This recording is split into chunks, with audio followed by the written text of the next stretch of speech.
Hi friends, welcome back to princess kitchen. ఈరోజు మన special వీడియోలో ఆలూ చికెన్ ఖోర్మా రెసిపీ మీతో షేర్ చేసుకోబోతున్నాను ఫ్రెండ్స్. ఇన్స్టెంట్గా వెజ్ అండ్ నాన్ వెజ్ కాంబినేషన్లో డెలిషియస్ రెసిపీ.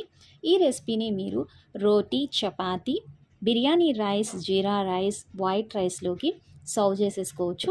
బిగినర్స్ ఇట్టే చిటికెలో ఈ రెసిపీని ప్రిపేర్ చేసేయచ్చు. సో ఇంకా ఏమాత్రం లేట్ చేయకుండా ఈ tasty instant aloo chicken korma recipe process చూసేసుకుందామా? చాలు.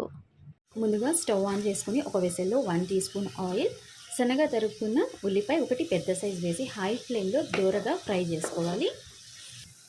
నెక్స్ట్ ఇందులో పచ్చి కొబ్బరి paste 1 teaspoon, 1 teaspoon అల్లం వెల్లుల్లి పేస్ట్, సన్నగా తరుక్కున్న కొత్తిమీర కొంచెం, స్లైసెస్గా సన్నగా కట్ చేసేసుకున్న టొమాటో ఒకటి పెద్ద సైజ్, రుచికి సరిపడా ఉప్పు.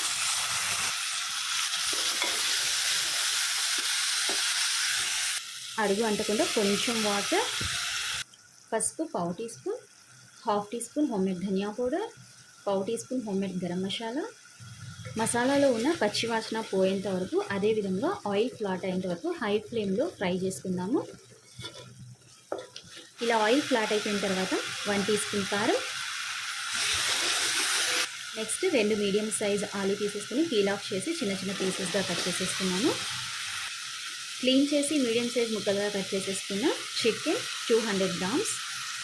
హై ఫ్లేమ్లో ఈవెన్గా ఈ మసాలాలు మిక్స్ చేసేసుకుందాం ఫ్రెండ్స్.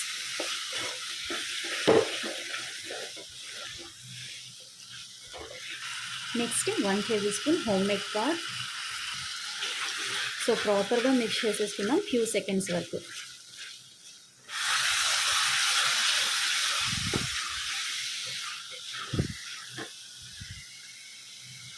ఇలా మసాలాస్లో బాగా ఫ్రై అవ్వడం వల్ల మనకి కూర అనేది చాలా టేస్టీగా ఉంటుంది. సో మనకి ఆయిల్ కూడా ఫ్లాట్ అయిపోయింది. నెక్స్ట్ ఇందులో 200 ml వాటర్,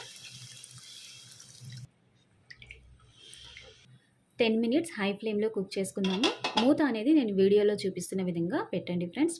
మొత్తం క్లోజ్ చేసేస్తే మనకి ఇంగు వచ్చింది ఫ్రెండ్స్. అందుకనేసి ఇలా మూత పెట్టి ఒక 10 మినిట్స్ కుక్ చేసుకుందాము. ఆఫ్టర్ 10 మినిట్స్ ఫ్లేమ్ లో చేసేసుకుందాము.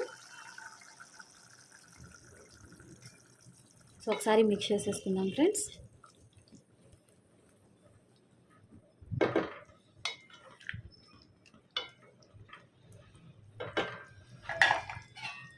ఒక 5 మినిట్స్ లో ఫ్లేమ్లో కుక్ చేసేసుకుందాము. మనకి పర్ఫెక్ట్గా aloo chicken korma recipe ready అవుతుంది.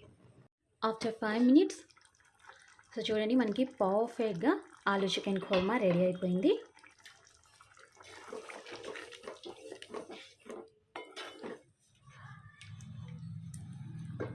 ఇంకా స్టవ్ ఆఫ్ చేసేసుకుందాం. సర్వింగ్ బౌల్లో తీసేసుకుందాం. పర్ఫెక్ట్ ప్రెజెంటేషన్ రెడీ అయిపోయింది ఫ్రెండ్స్. సో విత్ కాంబినేషన్ రోటీ, ఈ రెసిపీని మీరు వేడి వేడి అన్నంలో కానివ్వండి, బిర్యానీ రైస్, జీరా రైస్లోకి సర్వ్ చేసేసుకోవచ్చు. ఇంకా రోటీ, చపాతీ, పుల్కాలకు కూడా సర్వ్ చేసేసుకోవచ్చు. సో ఈ రెసిపీకి ఒక చిన్న లైక్ ఇవ్వండి ఫ్రెండ్స్. మీ లైక్ అనేది నా నెక్స్ట్ వీడియోకి మోటివేషన్. అదేవిధంగా ఈ రెసిపీ మీకు ఎలా అనిపించిందో కామెంట్ సెక్షన్లో మీ ఫీడ్బ్యాక్ని నాతో షేర్ చేయండి. ఛానల్ని కొత్తగా విజిట్ చేసినట్లయితే సబ్స్క్రైబ్ చేసి బెల్ ఐకాన్ని యాక్టివేట్ చేయండి ఫ్రెండ్స్. మళ్ళీ ఇంకో కొత్త రెసిపీతో మీ ముందుకు వచ్చేస్తాను. అప్పటి వరకు థ్యాంక్స్ ఫర్ వాచింగ్. బాయ్.